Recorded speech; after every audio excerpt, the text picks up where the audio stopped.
Good day and Happy New Year to everyone.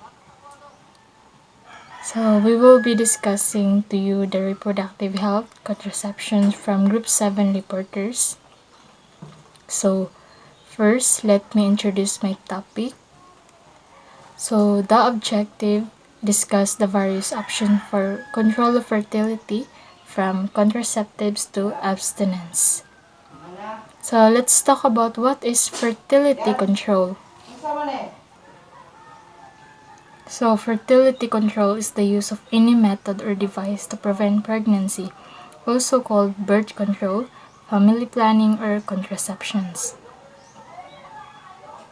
So, techniques may be temporary or permanent. There's a lot of options for control of fertility, a contraceptive method. So, let's talk about what is contraceptive. So, it is a way to prevent pregnancy and also to protect from sexual transmissible infections. There are 9 types of contraception to prevent pregnancy. First, the condom. So this method of contraceptions can be used on demand. So a hormone-free, and it also can be easily carried with you, and it may comes in male and female varieties. So in male, condoms are rolled onto an erect penis and act as a physical barrier, preventing sexual fluids from passing between people during sex. So the female condom is placed into the vagina right before sex. So based on typical use, the female condom is not quite as effective as the male latex condom, and it may take a little practice to get used to. So the oral contraceptive pill, so it's a little tablet taken once a day. There are few different types of pill to choose. So it's about finding the one that's right for you. So the combined pill contains estrogen and progestin, and mini pill contains only one hormone, a progestin. So the pill can have many benefits. However, remembering to take it one time is a must. So the pill is only available by getting prescription from a medical professional. So visit your local doctor or sexual health clinic. Number 3, intrauterine device. So this small T-shaped device is made from material containing progesterone hormone or plastic and copper, and it is fitted inside the woman's uterus by a trained healthcare provider. So IUDs containing coppers are 99 effective, and the ones containing hormone are 99.8% effective. So you're about as protective as you possibly can be by a contraceptive method. So IUDs offer very effective against pregnancy. So the next is the contraceptive implant. So in this method, a small flexible rod is placed under skin in a woman's upper arm, releasing a form of hormone progesterone. So the hormone stops the ovary, releasing the egg, and thickens the cervical mucus, making it difficult for a sperm to enter the womb. Number 5, the contraceptive injection. So the injection contains a synthetic version of the hormone progestogen, and it is given into woman's buttock or the upper arm, and over the next 12 weeks, the hormone is slowly released into your bloodstream.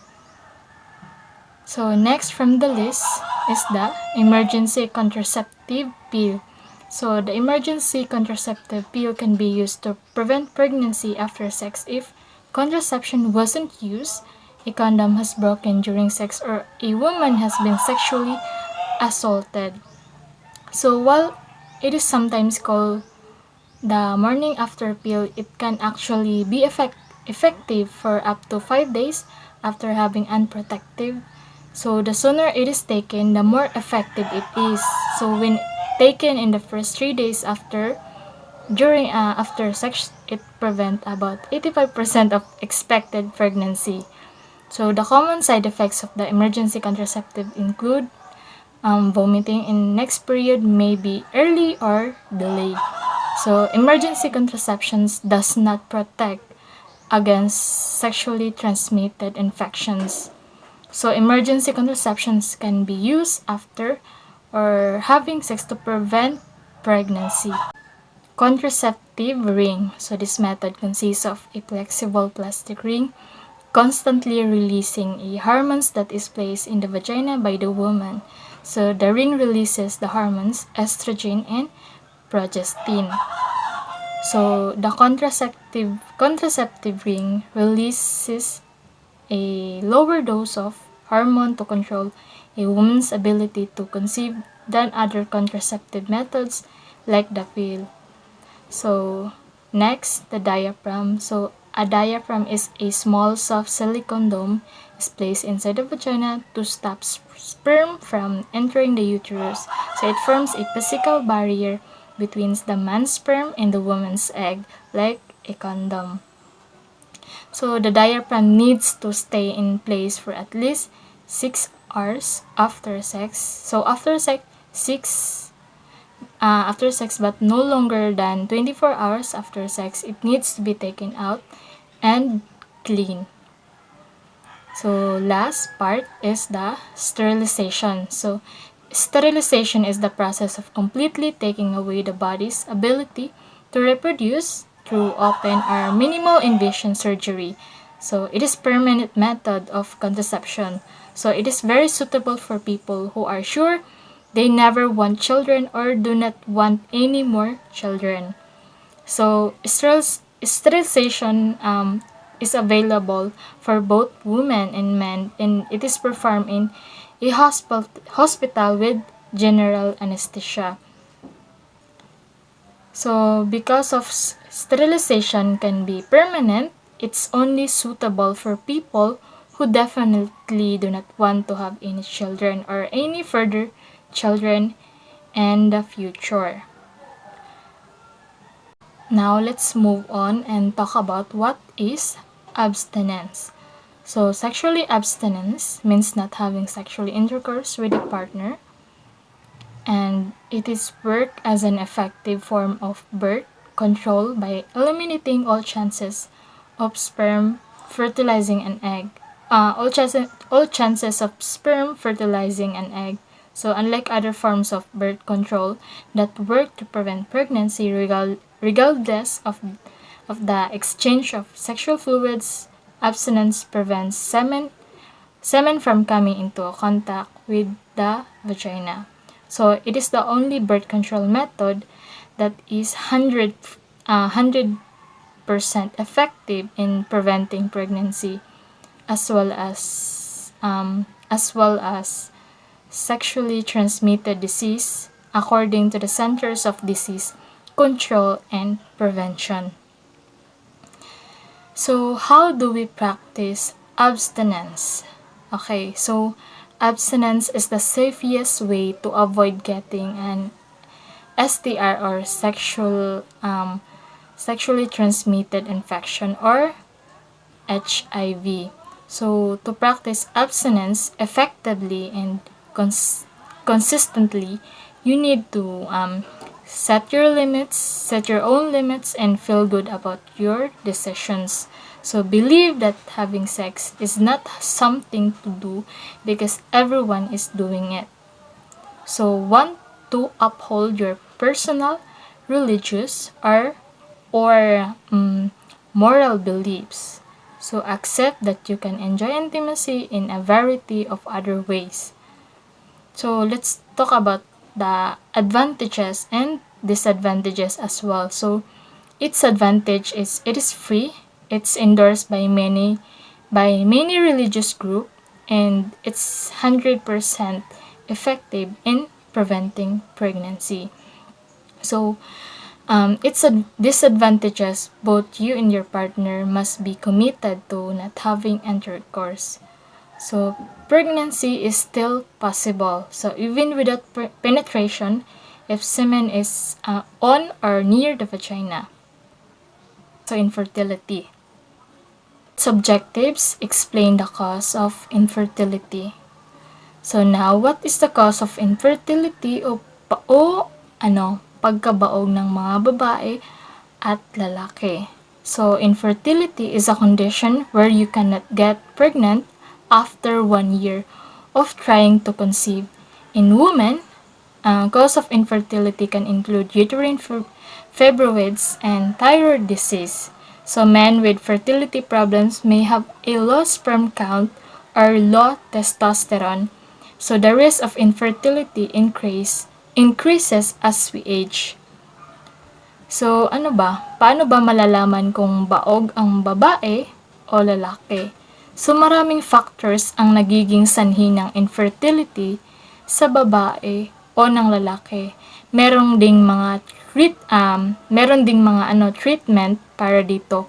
So, depende sa sanhi ng pagkabaog. At meron ding mga mag-asawa na nakakapagbuntis pa rin ng walang treatment. So, sa kabila ng naunang diagnosis na meron silang infertility problem. So, the signs, symptoms, as well as the causes of female infertility and male infertility.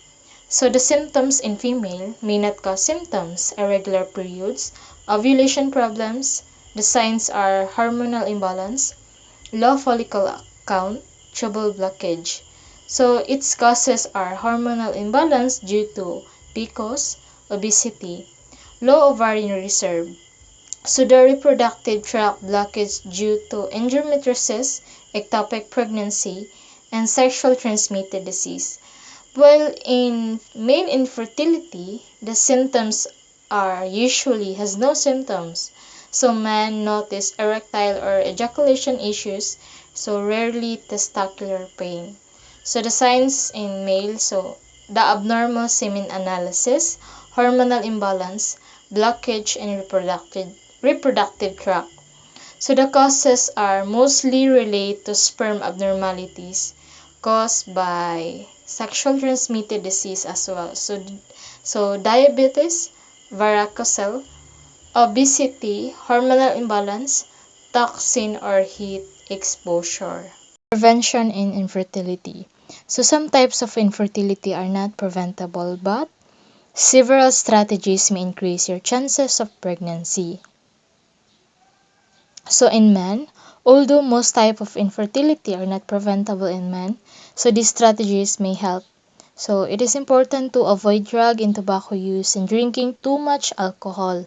So avoid high temperatures found in hot tubs and hot baths. So, avoid exposure to industrial or environmental toxins. Limit medication that may impact fertility. While in women or in female, for women, a number of strategies may increase the chances of becoming pregnant. So, it is very important to quit smoking. Avoid alcohol or street drugs like using such as marijuana or recreational drugs. Limit caffeine and exercise moderately.